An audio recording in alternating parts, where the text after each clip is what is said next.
Welcome to the Always Better Than Yesterday podcast. I'm your host, Ryan Hartley. This podcast exists to equip and inspire your heart-centered leadership. Every week, we bring interviews with some of the greatest heart sets and mindsets on the planet. I hope the heartprint of our time spent together is that it creates new possibilities for you and all those you come into contact with. If you'd like to explore what we could make possible for you, then head to abty.co.uk/connect and book in a free 30-minute call to begin our journey together. I just want to express a huge amount of gratitude to our sponsors, Exhale Coffee. I have been a big fan of Exhale Coffee since meeting Alex and the team back in 2022. Exhale is the first coffee to be sourced, roasted and lab tested specifically to maximize its antioxidant and anti-inflammatory potency.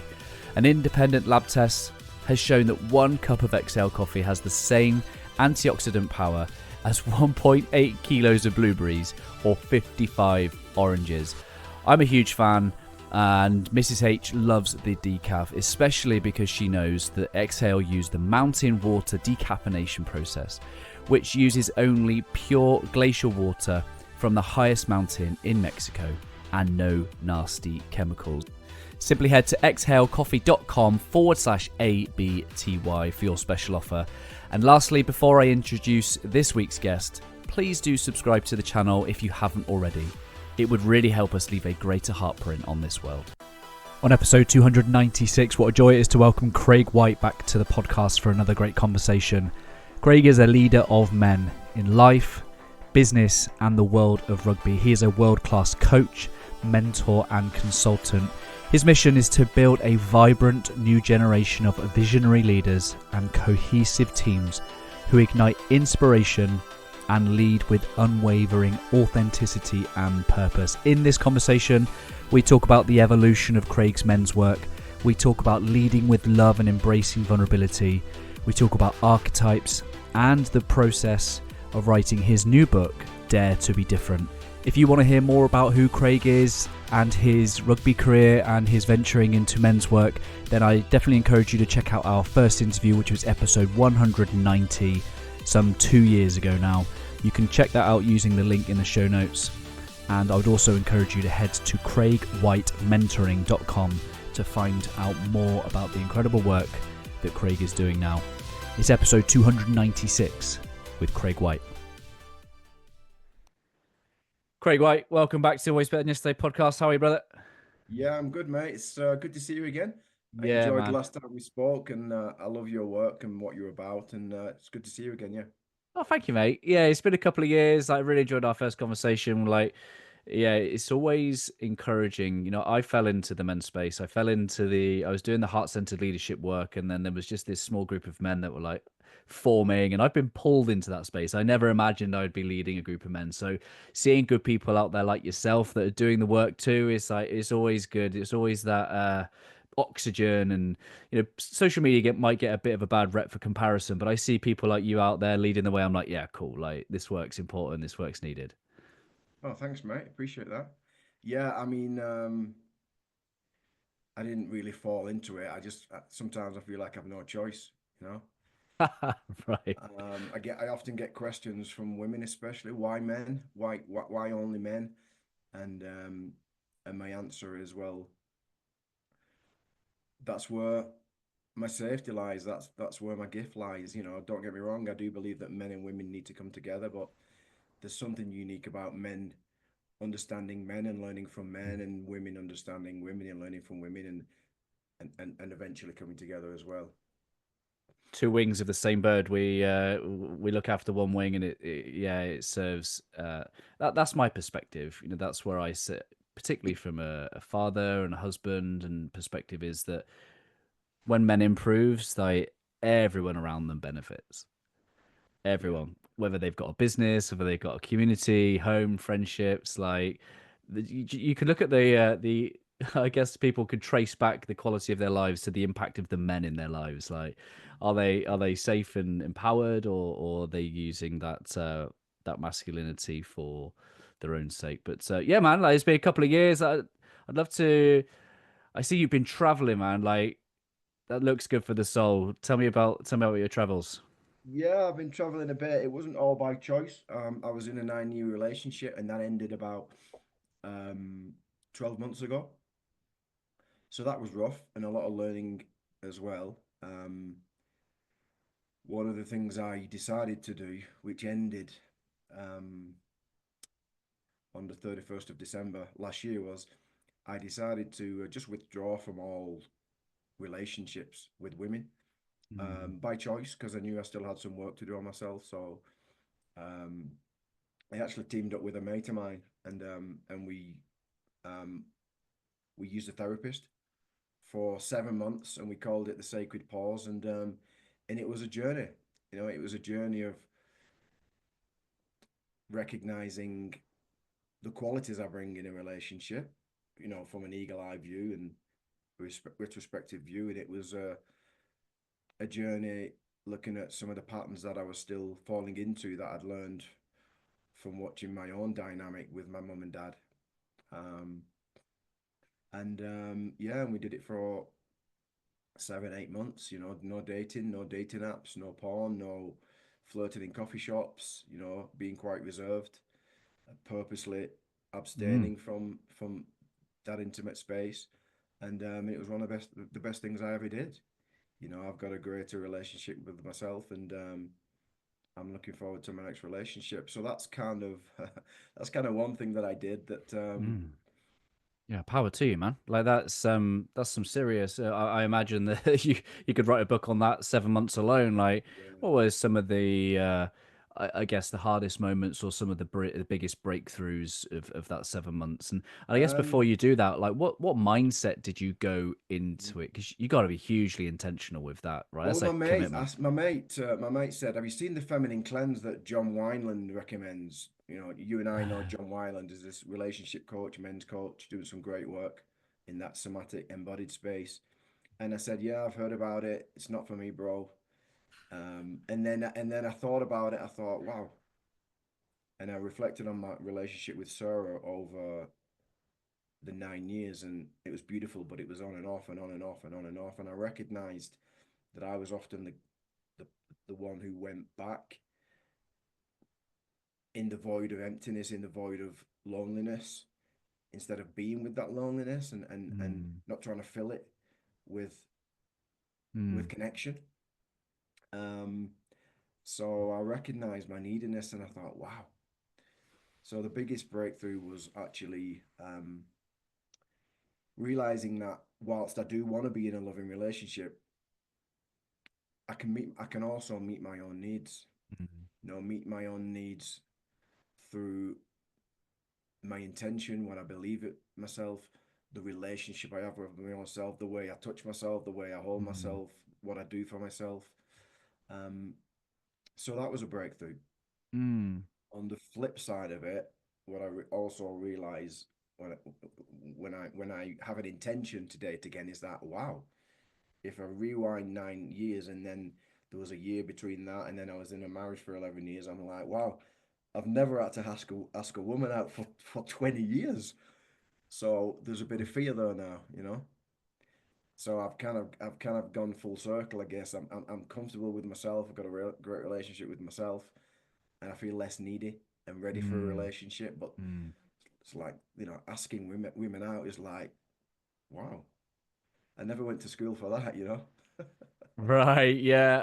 Power to you, man. Power to you, because that is no insignificant. 7 months as well. There must have been moments of, oh, fuck this. Like, I've done enough. Yeah. Like the ego's gonna creep in. Oh, you've done enough, Craig. Like you're a good guy. You're fine. Like it'd be okay. Just shorten it down. 3 months is good. Like 7 months, fair play, man. But one of the things that you've done in that meantime is that you've closed down the Men Without Masks community. Yeah. I know Yeah. that was something we spoke about quite a lot, but the work's not gone away. Like, what was that like for you to make that decision and to let go of that? It was a tough decision. And one thing I'm proud of, I guess, is that when the calling comes and I feel into my heart and I know it's a true calling, I'm not afraid to jump off the cliff. And for a while I had two brands, you know, the whole Men Without Mask vibe, which was turning into a men's movement kind of.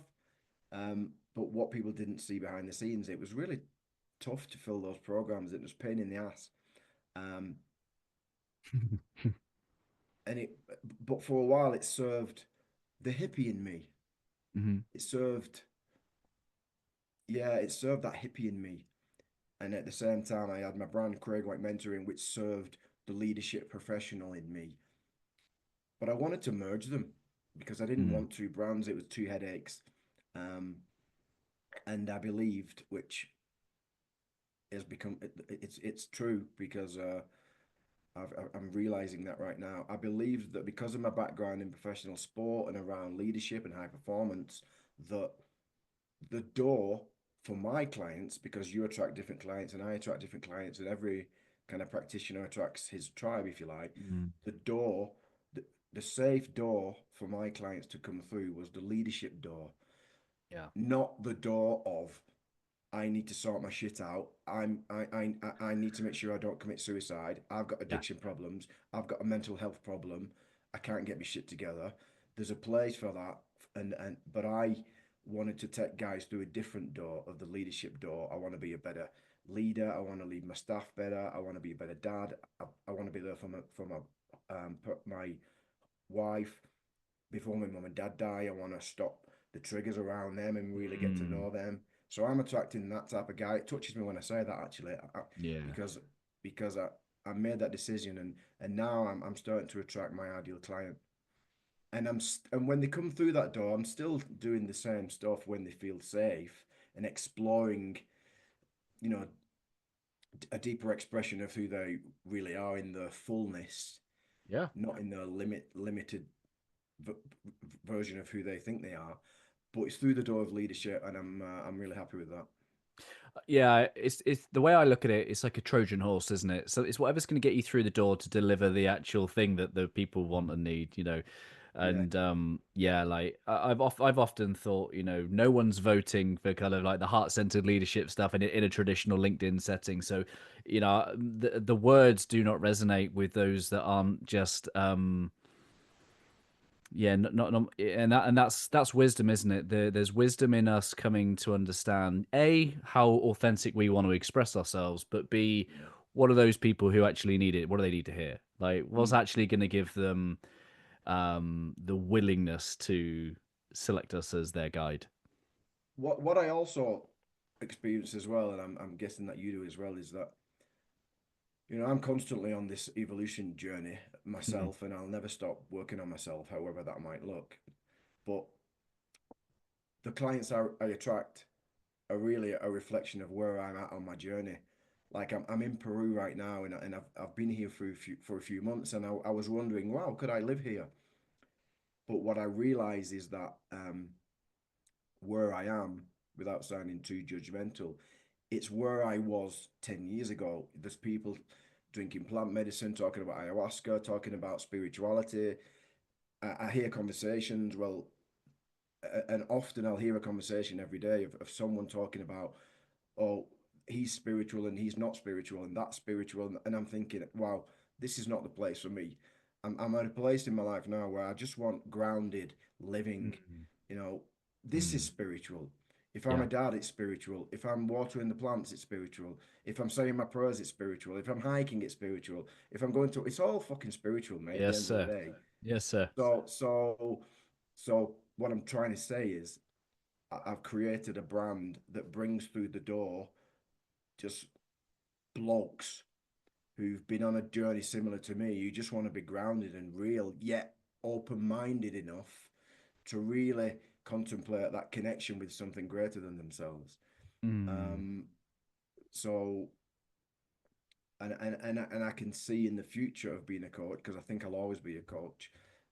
The more I evolve, the more my brand and my message will be tweaked as well in alignment with that. Yeah. It always makes space for evolution and expansion. You know, I like being, you know, I've run communities and it's almost like a guide role, but it's almost the commitment to grow along with the tribe, you know. It's like, yeah, it's identity based, isn't it? I guess it's the this is an aspect of this is who we are, so this is what we do. Yeah, for sure. You've it's been the Rugby World Cup since we we spoke last. Like, tell us about that Really? journey. Yeah, Wow. God, that seems like yeah. a lifetime ago because recently I've stepped away from World Rugby for a break. Mhm. Um, was it last year the Rugby World Cup or the year before? Year before, wasn't it? Yeah. Yeah, it was a good experience. I was with Chile. Chile qualified for the first ever World Cup, and I helped them to do that. The year before that they beat America in a double header, and that was wonderful to be around that and to help a country like Chile create history. So that was a good experience. I mean, they didn't win a game. They weren't expected to win a game, but it was lovely to be involved with a team like that. Um, um, I was involved with World Rugby as a consultant for 14 years, and then in the end, especially with the Chile team, I was really pleased because there wasn't much of a separation between what I do with men on my programs Yeah, looked and what it. I did with the Chile rugby team. It was like, Yeah, wow, I finally done the work on myself to realize that you don't have to be scared. yeah, And rugby is also a doorway for me to affect change in the world. yeah. It looked it. Even though I've recently took a break from it, but I will work with a team again at some point. I was just driving this morning, and something came into my head that was just sometimes you just look at the word, um, a word, and all of a sudden it just looks different. Like for me, it was like expert, and then experience. I was Mm, like, huh. This is far more profound in my mind than it probably sounds. But it was like, oh yeah, shit, your experience cannot ever be yeah. taken away from you. I don't like the word expert. It's like Jesus. Everybody can be an expert these days through AI. Right, but your experience can never be taken away Correct. from you, and One that's hundred incredibly percent. valuable. And Yeah. that's incredibly valuable. And I think what you're talking about, I had a similar conversation with Dr. Robert Glover a couple of weeks ago, which is a lot of his work at the moment is talking about integration. And Hmm. that's so much of the work around men, isn't it? It's about learning Yeah. how to integrate. For me, I've got like an analytical nerdy background. I used to work in the police, used to do a lot of nerdy stuff, like strategy and when I found my heart-centered coaching leadership, my heart was on fire for that, and I was almost repressing, like, oh no. I was like, no, my journey has been about integrating. I am a wonderful expression of heart and mind. I can bring to the world the service of all of this, and I love hearing how you've kind of you're no longer like keeping them like unique, but just and that's the yin yang, the bit around the edge of that, the silver bit. That's the way, the integration. Man, that's something only you Yeah. can uniquely bring to this world. Well, integration has become, especially with the shift from my memory that mass brand to my Craig White mentoring brand. Mm, Integration has become quite possibly the most important component of my work, and I made a decision over a year ago to I wouldn't say never because it could be part of a service system of products in the future, but I don't do one-off retreats anymore. I was doing these retreats in the UK. They got a big reputation. They were quite intense and big, and there was a lot of movement, and guys would leave the retreat feeling amazing. But then they've got mhm, to go back to the real retreat of life. mm, So what I was finding when I was doing those programs, I was doing 1 days, which I was doing 3 days. Sometimes I do 5 days, and I did a couple of 10 days in Peru, which were big. I was realizing that generally speaking, 50% of the guys were fine because they got on, they had a practice that they continued with, they were open-minded, they were studious, they were disciplined. And yeah. the other 50% of the guys, they went home and they were like, well, nothing's changed. I'm still having the same triggers, I'm still having the same problems. So I actually had a period where I felt like I was providing a disservice to men by just opening them up over 5 days and then sending them back home. So Mm, I'll never do that ever again. So I hmm, created I stopped doing the standalone retreats, and I created a 7-month program called Iconic. mm, And I trialed it last year, and officially this year, I'm in it for the first time as a branded program, and we're in week 7. And the guys come to see me in Peru for 10 days in a few weeks for a retreat, including the Inca Trail to Machu Picchu. And then we have 4 months integration coaching on the back of it. So we have 2.5 months, which we're in now, which is preparation, connection, getting to know each other, self-awareness. And then we come on a 10-day retreat where we, if you like, do our work. And then we've got 4 months integration on the back of that with an online program, every Wednesday on Zoom, leadership pods, real kind of life Mm. practices and check-ins, and yeah, it's I'm really pleased. So I'm gonna do it twice this year because it's been a success.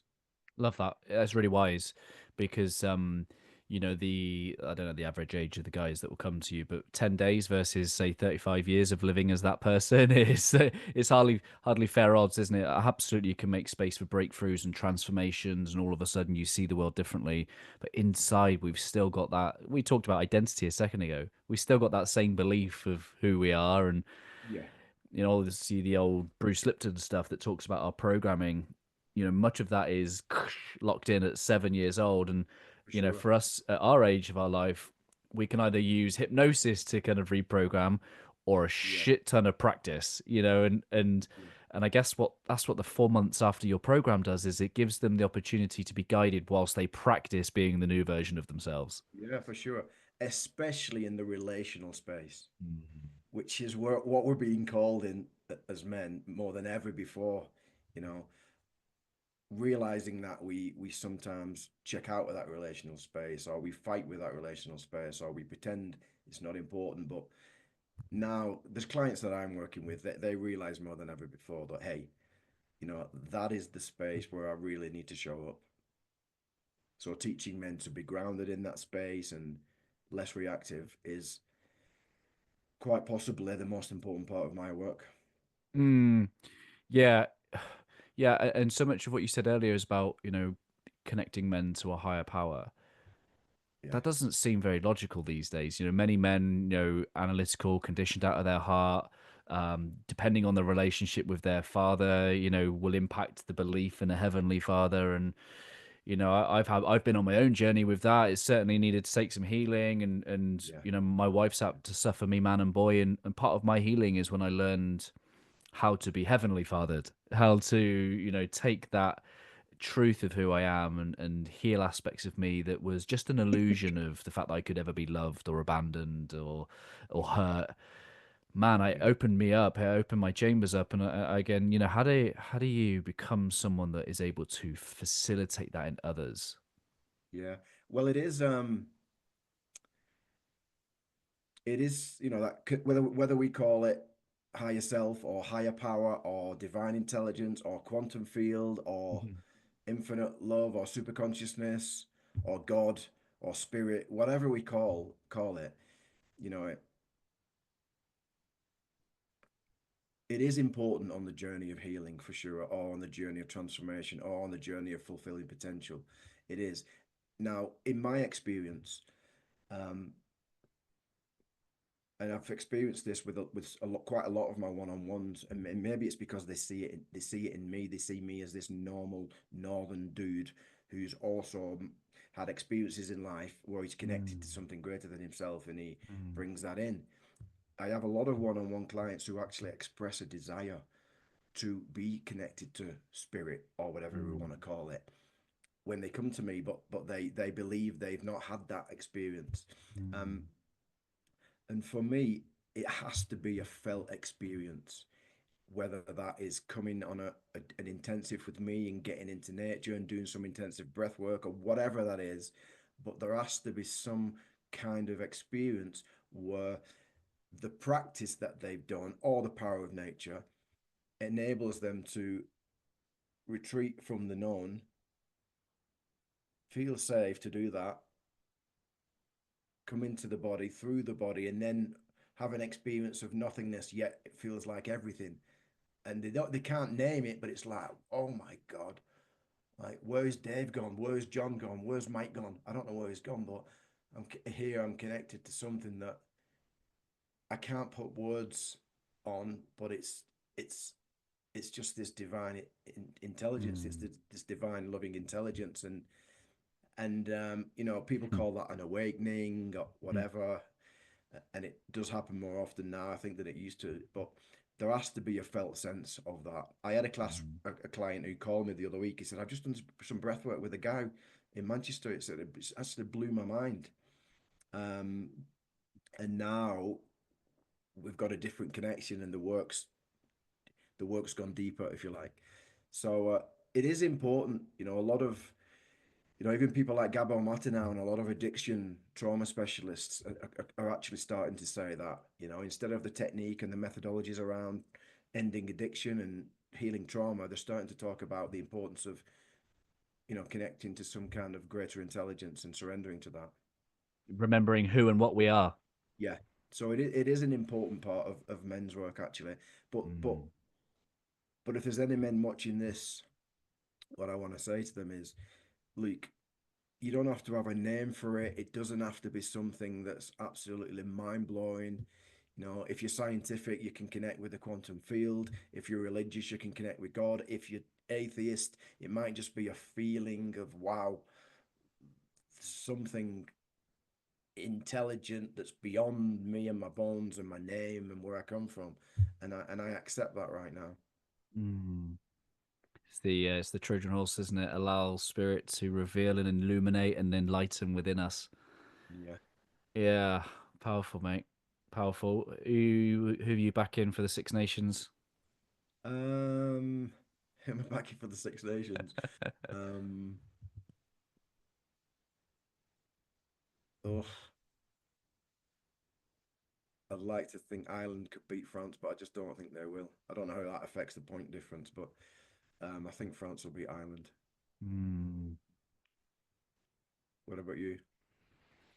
I don't know. Just got back England, don't you? I don't know. It was dependent when it's dependent on other people and other results going elsewhere. But I don't know. It's an interesting time. I'm a Bath fan, so I'll just stick with being a Mm. Bath fan. I was lucky to have Johan van Graan on the podcast recently. Oh, Like I think wonderful. he's, yeah, I think he's doing great things. I think he's doing great Yeah, things at Bath. yeah. The interesting thing about me is I've I've worked in some capacity, if you will, not 15 years full time, and then as a consultant, I've worked for about 30 years in some form in professional rugby union, but I come from a rugby league background. So, in terms of rugby union national teams in England, I'm probably the least patriotic person you can ever meet.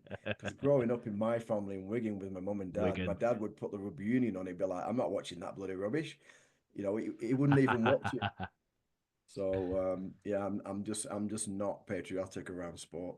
Yeah, I saw Lewis Moody, who was on the podcast recently, shed a picture. I saw a young Craig White there in the background. Yeah, Yeah, so for anyone that hasn't followed to this point or you haven't listened to the first episode, go and listen to the first conversation with Craig. You'll hear about his esteemed rugby career and the yeah. pinnacle of being a British and Irish Lions You've coach as just you've well. just reminded me I need to get in touch with Lewis and get him on my podcast as well. Yes, sir. Yeah, it'll be a great conversation. I'll definitely listen. One of the things you've added to your repertoire is Working Genius. Why did you do that? Ah, well, I also did Gallup Strengths Coach Yeah. certification.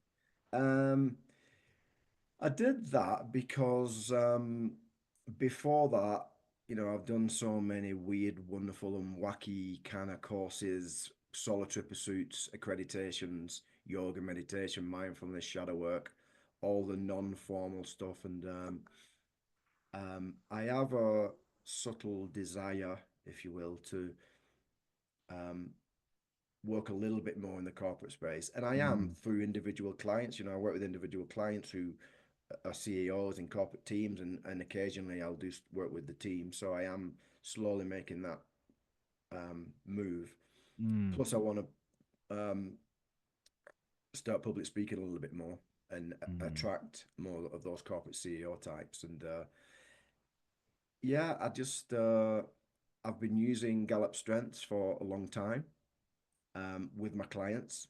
I like it a lot, especially with AI now. There's a ton of stuff you can do with it. mm. It's for me, I'll come on to the other one in a minute. Identifying what you're naturally talented at Mm, and identifying how you naturally lead instead of comparing yourself to how others lead is a massive part of my work, and the Mm, Gallup's the work, the information and the model around Gallup strengths is really useful for that. It's a big piece mhm. of self-awareness, and it really infuses confidence into my clients when I take them through that. The work and genius is just another component of my self-awareness model, if you like, where I get clients to realize that, look, everybody's got a different genius, especially in that workplace.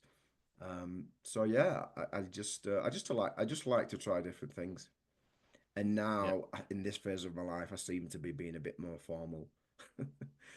Yeah, well, and I think when we get to the wisdom, it's we can be what we choose. Like we know the various different aspects of ourselves, either consciously or hidden, and I think a big part of that integration is going, well, what is my fullest expression? Where would I want to place myself, and who? And actually, the big part of the wisdom is who needs that? Like who needs that? Because there's Yeah. absolutely people out there that need it, and I'd just love to know, like how do you see the corporate space embracing some of the work that you're doing?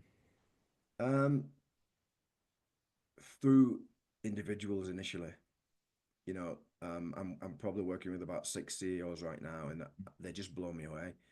They just blow me away at how they want to infuse love Mhm. into the corporate space and how they're not afraid to stand with the corporate executive teams Mm. and create a culture of love. Yeah, come It's on. it's it's and it's happening in rugby as well. There's some amazing coaches in rugby now that are not afraid to infuse um, organizations with love, Yeah. not love, not love that we define through the romantic movies that we watched as kids, Or the but hippie. love as this two-pronged, if you like, or polarized approach of I love you, you're my friend, Yeah. I'm here if you need me, come here, high fives, let's have a hug. Or the other side of love, you're my mate, you've just given your word. If you don't fucking deliver on that word, I'm going to chop your head off. It's this mother and father approach Yes. to love, which for me is what one of my clients is doing at Wigan Rugby League right now, Matty Peet. Hmm. He's the most rounded, brave, vulnerable, loving human being I've ever met in the sporting world. And his team have just won every single trophy, and they've just won a big game in Las Vegas at the weekend. So he's definitely proving that it works. It's a it's I mean it's a cliche, isn't it? Everybody is saying that it's about people. We've got to create this culture around people, not metrics, systems, processes. But not everybody can lead that way. Yeah, and this then brings up the huge importance for self-awareness around wounds, around shadows.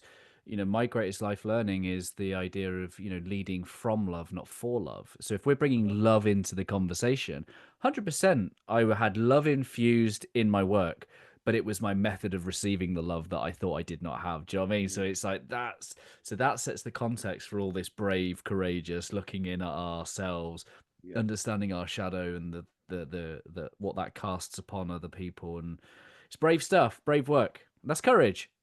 it's courage. Yeah, yeah. But it's great to see more coaches and more kind of people in CEO positions. In my world, anyway, being courageous enough to seek support and to do the work and to do that therapeutic work and to do the mindfulness work and to do the life coaching work all packaged. I mean, that's the way I tend to look at work. There is some therapeutic stuff that we need to do. We do need to make sense of the past, but Mm, we also need to learn how to be really fucking present and grounded and have a capacity to be with our feelings so they can move through us. And we need to be able to look to the future and get excited and create a vision of who we're becoming and then come back and realize how we're going to get there. So I tend to look at my work in past, present, future. mm. A level of conscious awareness rather than just floating through life. Yeah, yeah, It's a life practice. It's a life commitment. Yeah, it man. certainly is. Are there certain things that you do to keep yourself on top of that? Um, in terms of me as my own man and my own leader in this world, again, I'm in a different phase right now.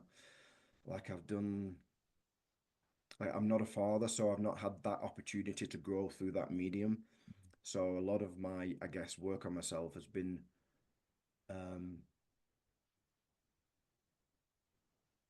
I guess, stereotypical in the sense of, therapy, working with therapists, shadow work, going on group men's work retreats myself, yoga, meditation, solitary retreats. Mm. I've tried all sorts, meditation in darkness, long silent meditations. Um, I've done stuff in the relational space a lot with my ex-partner and my ex-wife around tantra, but I'm now at a period in my life where I realize that I could go on top of a mountain on my own. It's pretty easy. I could probably sit in dark on my own for 10 days and it wouldn't be that hard. I could probably drink water for 21 days and it wouldn't really push me. I know more than ever before that my edge is actually with mixed communities Mhm. that involve women. Mm. And I'm not ashamed to say that. So Mm. if you like, my work in the future is definitely around that relational space. I don't need to run and hide and go to a mountain anymore. I don't need to go and check out and spend 10 days on my own. It's in that relational space. It's in that dynamic of, um, to be honest, probably I don't mind saying this because it's true. I've done so much work on myself and I have grown a lot in that relational space and it's been fucking hard. Mm. And I don't believe that I have a lot left in me that relates to how my dad showed up with my mum. I've worked so much on myself. But what still lingers Mm. are two things for me. Um, Telling little white lies when I feel threatened Mhm.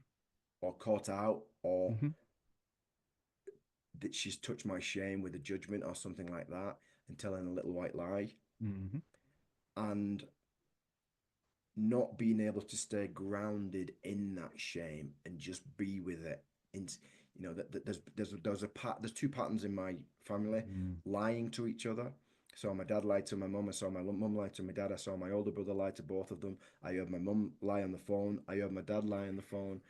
I I lied to my mum because if I sometimes if I got into trouble, she'd slap me or she'd tell my dad to hit me with the belt. So lying for me has been a part of keeping myself safe. Survival. But um, but that's one of the things I've been working on in the last 12 months really, and I've made a promise to myself to never ever lie ever again in intimate relationships. So let's see how that goes. And the other one is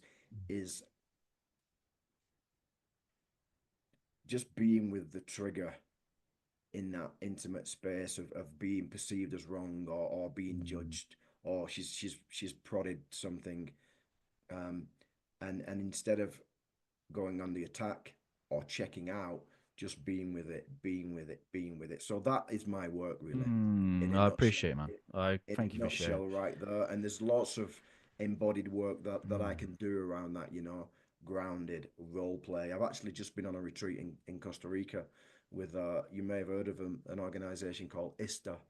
International School of Temple Arts. And that was quite possibly one of the most edgiest retreats I've done in my entire life. It was co-ed, men and women, and it was all around that intimate, physical, and energetic space between man and man and man and woman. And yeah, it brought up a lot of stuff. So that's where Mm. my work is right now. I appreciate you sharing. I've been going through my own coaching this side of the pond, and one of the things that I have been prone to doing in my entire life is take things personally. I take things far too personally, Uh-huh. and so I had a series of events, like as if the universe just sent them all my way to experience last week, one after the other, and I dealt with it incredibly well in terms of I soaked up the pressure. I was able to get to my higher self, see a different perspective, but then I really reflected on the last week yesterday and I was like, oh, I did really well by not passing on that pressure to other people. That was my test as a leader, as a father, as a husband, didn't pass it on. Uh-huh. But I tell you what I did do is I self-sabotaged. My Right. eating went out the window, emotional eating. I then went for a run on the weekend. My body gave up. I was like, ah, shit. That's my next thing to work on. Yeah. I've done well. I wouldn't say I've mastered it, but I've done well not to pass on my. But then I'm Yeah. still causing myself suffering. So yeah, man, this game is it's never up, is it? It's always learning. It's no, it's never up. And one of the things I say to groups of men is that, look, guys, I'd love to just stand here and say, fuck it, fuck all this. Let's just fucking live, not worry about things. Just fucking go to the pub, whatever, watch the football, just live. But there's more than ever before, maybe. There's just an evolutionary force that's moving through humanity right now. And for me, we can't just rest and do nothing. No, there's a calling in me anyway, and I know there's a calling in you to just keep transcending these old patterns for our own benefit in this lifetime, but also to show the world something different. You know, that the people we work with, you know, and I think you're a father as well. Hmm. You know that your kids, the people you work with, the people you lead, they can't be what they can't see. So we have a responsibility to be up the best versions of ourselves for us and our families and friends and future generations. Yeah, Mark Twain, didn't he say that the two most important days of your life is when you're born and the reason why, Wow. and or the day you find out why. And I think that's the point, isn't it? We can live a life, we can live within the illusions, we can be soaked into the triggers of the world, the politics of the world, the highs and lows of the sport, and we can think that is real life. We can get so soaked in, and that will be highs and lows, joys and Yeah, pains and suffering. But at some yeah, point, we're going to realize that life was about something, mm, and did we take the time to figure out why we were here, what we were here to do? Because I believe we'll get to a point where we review our life and we'll review whether we achieved what we came here to do. yeah, yeah, And I think for anyone in their life, maybe this is why people need midlife intensives, right? Maybe they've forgotten yeah, that, and yeah, there's a point of an opportunity to remember, what have I come here to do? Who am I? What am I here to bring? yeah. Well, that's actually the name of one of my one-to-one programs, the Midlife Intensive, and that's exactly why I It's very created that. intentional. You know, for men in midlife to actually stop Yeah. and realize that you've never fucking stopped. You know, and slow down and get into nature and review your life and then review your drivers, review your talents, and then apply them and project a vision into the future and, you know, get some accountability in your life. You mentioned something earlier. I want to go back to it because it's a massive part of the transformational journey. You were talking about an intention that you declared and then a test that life. And for me, that is a really, really important point to mention for anybody that's on a transformational journey. Like, be really, really careful what you intend because whatever you set as an intention, Mm. this is my experience, life will give you a beautiful challenge to move through so that you get to the other side and say, yes, now I've done it. And you gave an Yes. example then, you know, for example, if I set an intention that I want to meet someone and prove to myself that I can be really, really grounded and less reactive Yeah, yeah, yeah. within conflict. Obviously, for us, we know that, hey, a test is going to come for you to prove that actually that's happened. So be Yeah. careful. What I guess the slogan is: be careful what you intend, be careful what you ask for. Yes. I heard recently that the universe only knows one word, and that's yes. so, so be careful what you're commanding it. Yeah. Yeah, wild, wild, wild, wild. You work with the archetypes and that framework of understanding oneself. Is there a particular archetype that you have aligned with, that you're aligning to? Like, what's your journey with the archetypes? Well, I work with a lot of archetypes these days, Ryan. You Mm. know, the classic warrior, lover, king, magician, of which I sometimes change the wording around. Mhm. The energy systems. Mhm. Um, I mean, I've studied the chakras for years. Years. I was on the yoga Mm. journey for years and years, and now I'm big. I'm big into Joe Dispenza. I like the way he looks at the chakras. as energy centers, Mm. which are archetypes in themselves. The Mhm. archetype of the horse and the rider, the horse being the body, the rider being the mind. I tend to work with a lot of archetypes because the Mm. brain associates with archetypes. We can grasp onto the meaning of life through archetypes. In terms of myself, um, and let's refer to, I guess, the classic archetypes of king, warrior, lover, magician. Um,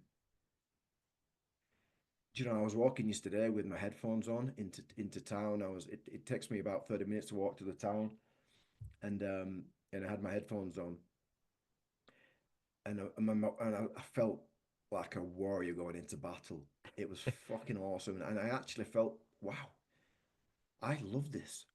Mm. You know what I mean? It's sometimes shamed for obvious reasons. There's the warrior and the bully and prone to burnout and the shadows of the Mhm. warrior. But I was feeling into my warrior, and I'm like, wow, fuck, I love this guy, and I felt fierce. Yeah, come Um, on. so yeah, so my warrior's my default. I can't deny that. I was raised as a warrior by my mum, and for years the shadow came through, burnout, workaholic, bully, get out my way. But um, But when the Warriors got a cause, yeah, for sure, for sure. And I have got a cause. I love my work. I love it. I love my clients. There's a boundary, but I love them. They become friends. I really love them. Um, the lover, there's still a fear of rejection in me around Mhm. women, for sure. But man, if you'd have asked me to move in a non-linear, spontaneous, flowing way, and if you'd have said to me, move like water, I would have like gone, mate, I'm a fucking warrior, you know. But over the years, through relational growth with women, especially through the inner child stuff, through yoga, tantra, dance. I love to dance, to bring online the 19-year-old self in me onto the dance floor again without ecstasy and move and enjoy my body and sensations. And so, yeah, my lover's definitely been the one archetype that's Mm. been reintegrated the most over the years.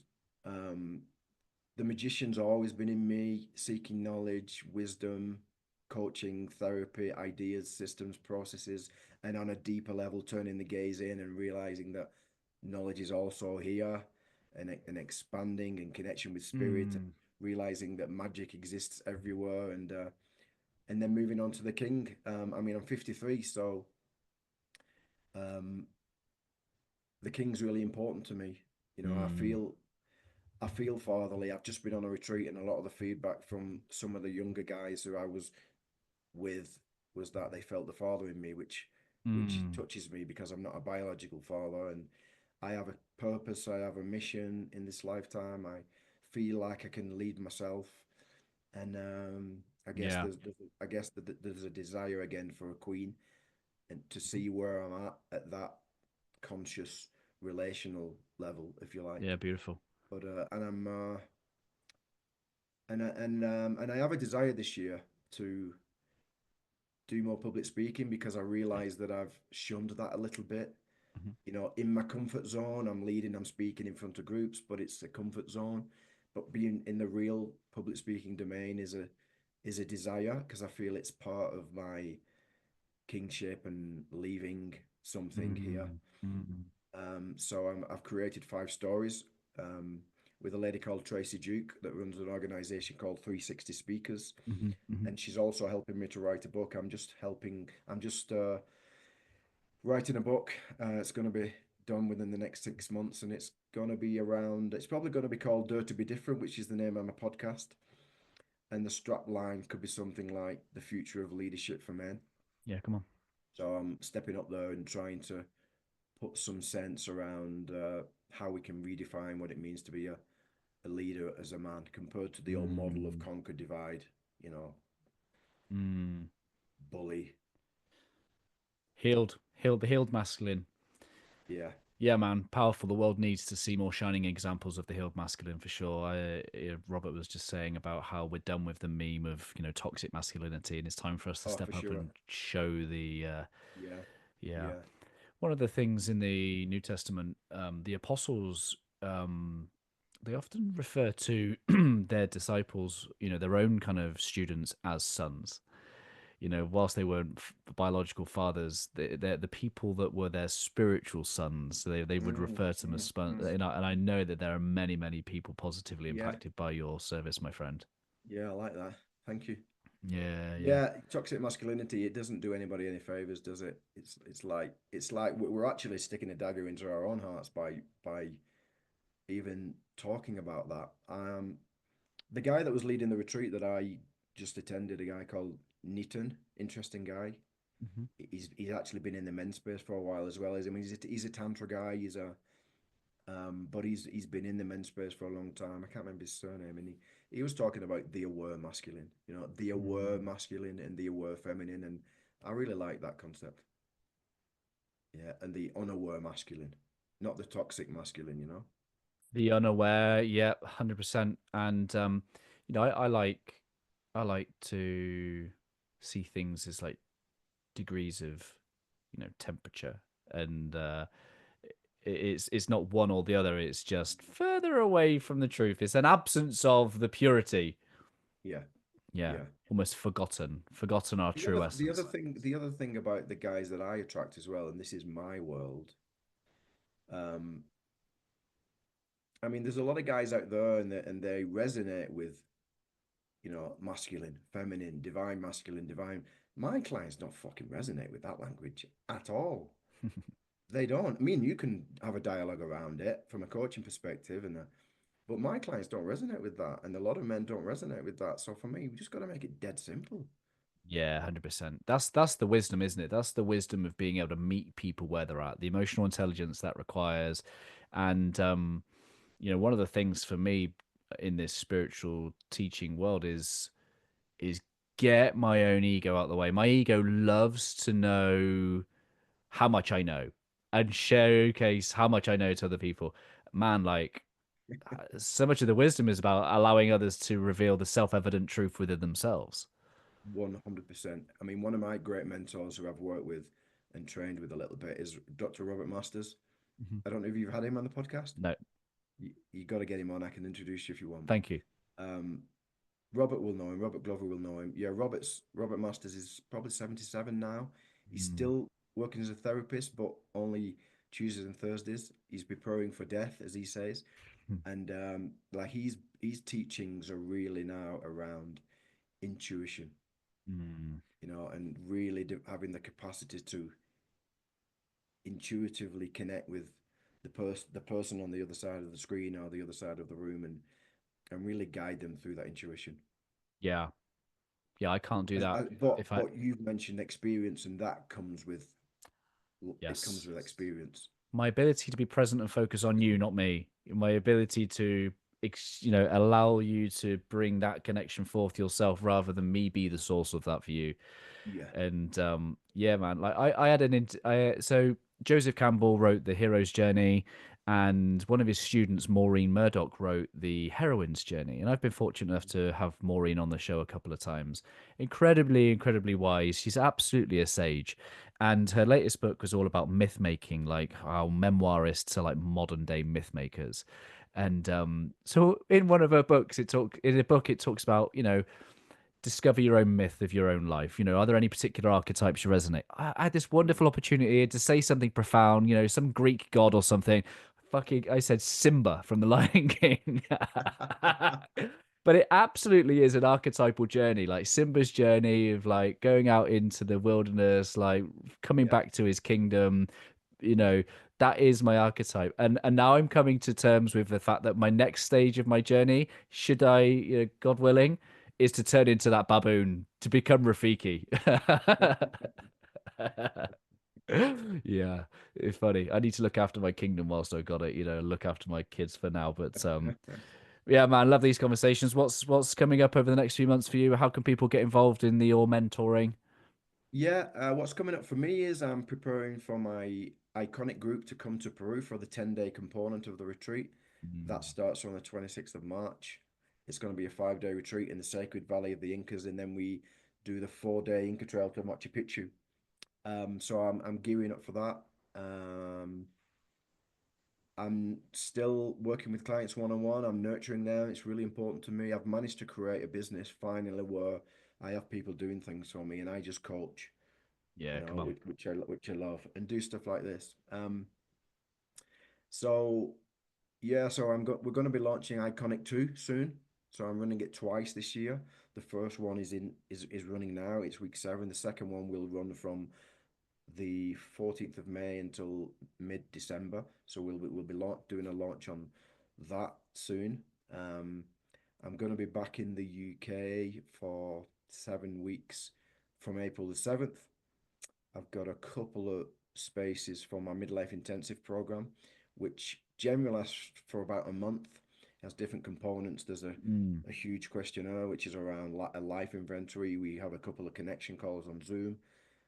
Guys come to me and give me the phone for 3 days, and we get into nature, and Mm. and we get into the classroom, and I take them through a process of past, present, future, and then we have a review Zoom on the back of that. That's for about a month.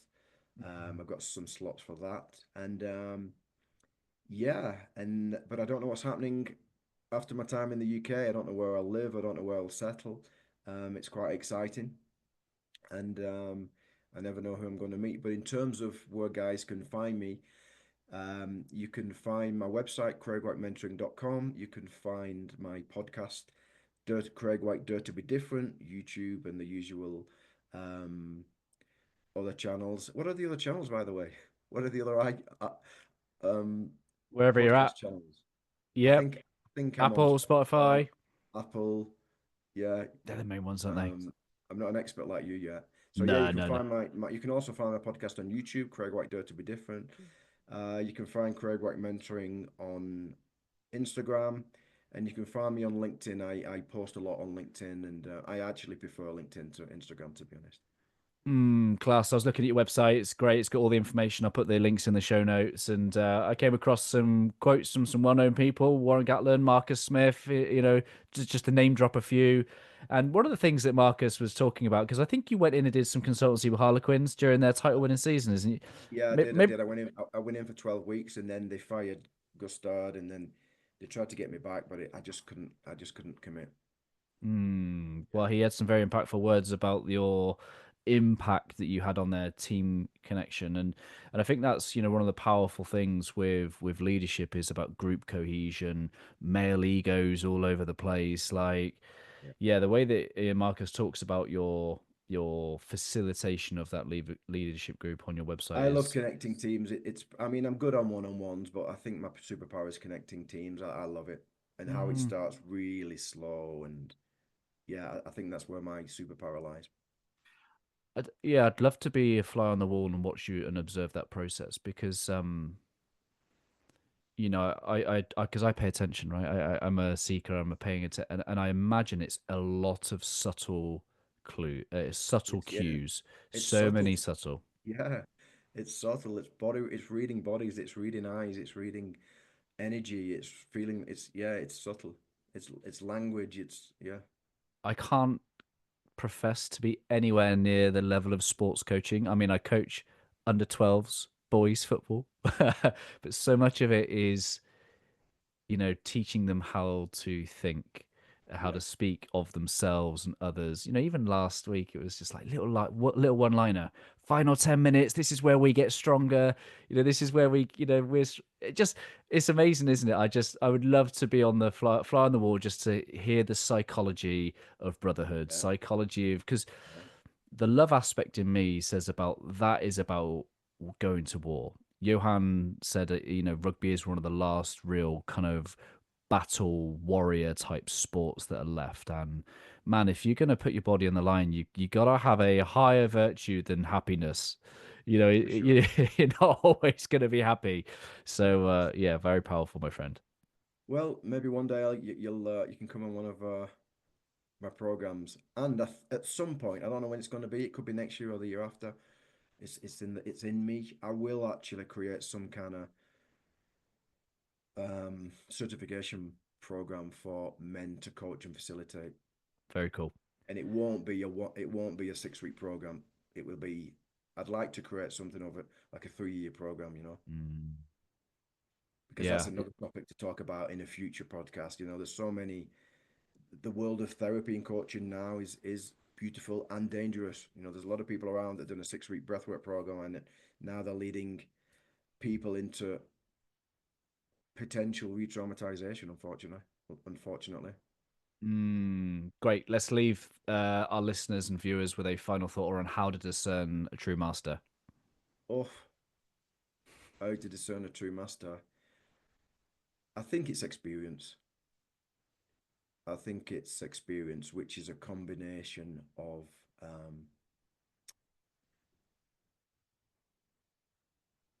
time in development, i.e. study, certification, work on themselves,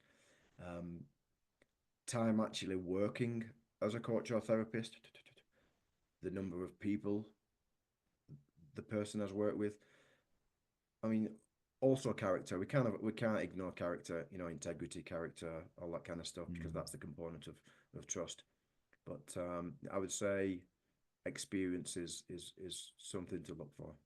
Yeah, 100%. I guess if I could add to that, it's like I've read many bios, I've interviewed a lot of people, I've read many bios, I've seen a lot of qualifications, but I always come across from the calls go, wow, that was profound. It's always a felt, I feel the mastery, I feel the experience because of something about that person's presence, that person's where they handle themselves. Just a bit of an encouragement to discern, don't just be fooled by the list of qualifications. But also experience is something, again, it's another podcast. What does experience mean? I mean, you could have a guy that's worked in therapy or coaching for 30 years, like I've been working for 30 years, but I've not raised a family. You could have a guy that's raised 5 kids, he's run a business at the same time, and then 10 years ago, he decided he wanted to be a therapist.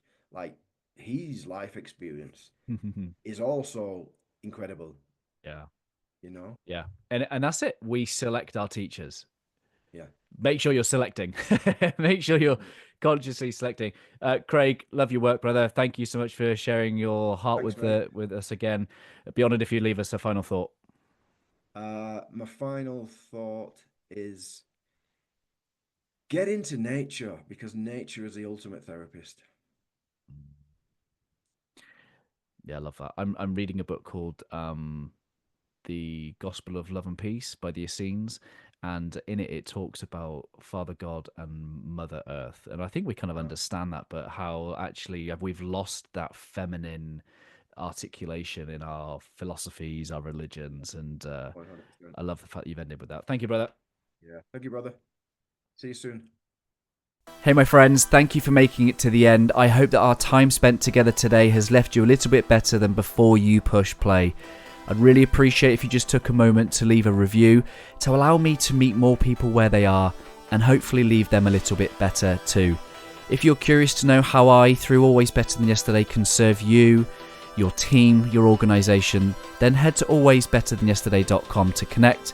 And while you're there, let me know 1 or 2 things that you're going to do as a result of listening to this conversation. I absolutely love hearing your thoughts, your reflections, and the things that this spark in your own heart and mind. If you want more insights from my heart and mind, I do send out short episodes on a Monday, Tuesday, Thursday and Friday, and again, I hope that they serve you well.